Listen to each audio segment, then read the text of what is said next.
Bharatiya Janata party સરકારને vote આપે છે, તમારા ધારાસભ્ય તમારા દરવાજે કદાચ આવે, કોંગ્રેસના મિત્રો તમારા ત્યાં આવે, તો એક વખત પૂછજો કે તમે વિધાનસભાની અંદર ક્યારે આ ગીર સોમનાથની પ્રજા માટે પ્રશ્ન પૂછ્યો?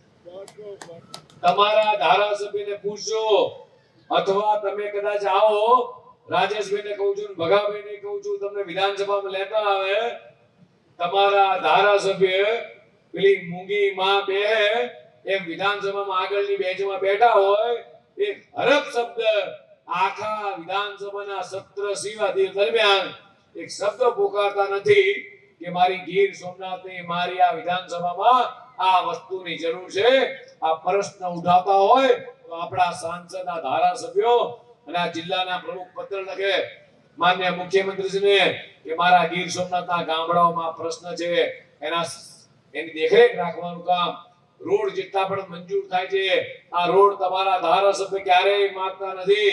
અમારા જિલ્લા પ્રમુખ હોય કે સાંસદ સભ્ય હોય કે ધારાસભ્ય હોય, આ વિસ્તારની ચિંતા કરે છે. મિત્રો, કોંગ્રેસના મિત્રોને ખાલી પૂછજો તમે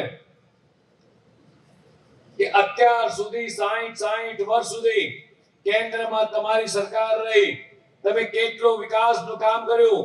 આ ભારતીય જનતા પાર્ટીની નેમ રહી છે કે જ્યાં માનવી ત્યાં સુવિધાનું મંત્ર હોય. અહીંયા મારી માતાઓ બહેનો બેઠી છે, મારે એમને પૂછવું છે.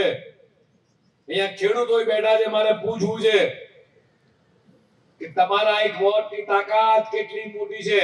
તમારા એક વોટના કારણે તમે જે આ કમળને, ભારતીય જનતા પાર્ટી સરકારને જે વોટ આપો છો, આ કમળના એક વોટની તાકાત એ કેટલો વિકાસ પાણીને તમારા ઘર સુધી પહોંચાડે છે. મિત્રો, આ વિકાસની વાત કરવા જાઉં તો અહીંયા જેટલા ખેડૂતો બેઠા છે, મારે પૂછવું છે એમને કે તમારા કોંગ્રેસના વખતની અંદર એ ક્યારેય કિસાન સન્માન નિધિ હતી?